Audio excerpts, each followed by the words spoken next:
Hi, I want to talk just a little bit about tools of autonomy. Tools of autonomy are things that we use in the classroom to help children build independent skills, and it allows them to be interactive and make choices.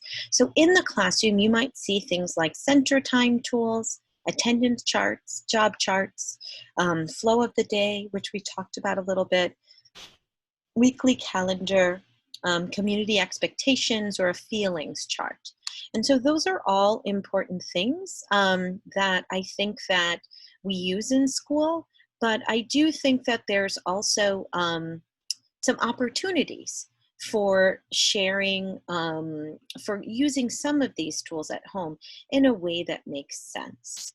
I'm going to just share my screen for a minute, and I want to show you a tool that DOE has put together.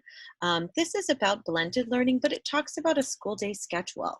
And I know some of you have put together various schedules. Some of you are fully remote in your own home. Some have formed a pod for many days. Some have formed a pod for some days.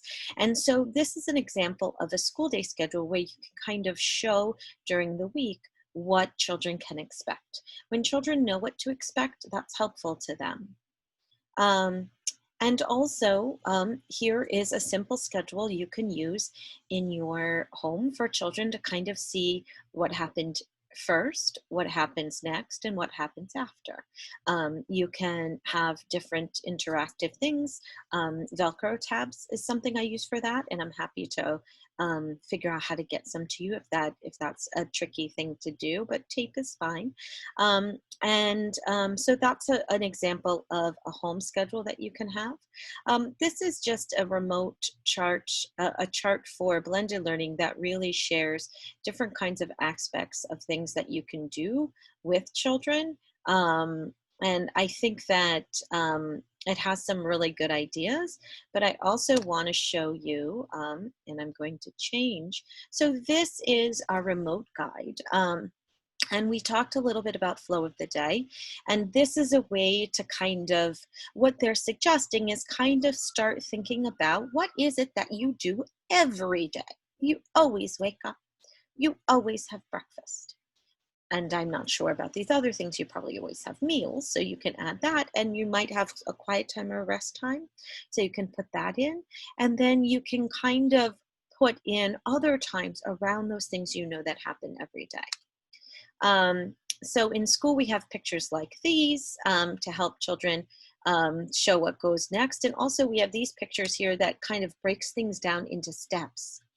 And so children often need us to break things down into steps. And so this is an example for you to think about as well.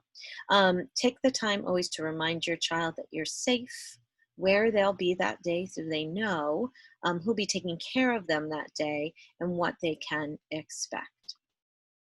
So I think that the first order of business in setting up this remote experience is to make sure that our flow of the day, which I talked about in a previous video, and our independent skills are being built by the way that we've set up the environment. And having a schedule that's visual for children of this age is very, very helpful in breaking things down into steps. So playtime could consist of preparing to play, playing, and cleaning up, for example.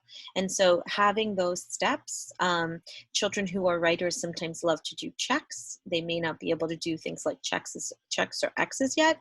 You could also have kind of something that goes up that says, I'm done, or turn it over. Something that you can do is kind of put a Post-it on it when it's done, Post-it on it, that's simple. So those are ways to have children continue to be independent and work on the skills. And those are the kinds of things I think that are gonna set you up for success in terms of us being able to bring various activities and ideas to you because it's already within your schedule. We look forward to hearing more about the schedules that you're going to have so we can find out where we best fit in and how to best get that information to you. And so I hope these are helpful videos to get you started. We look forward to learning from your families this year.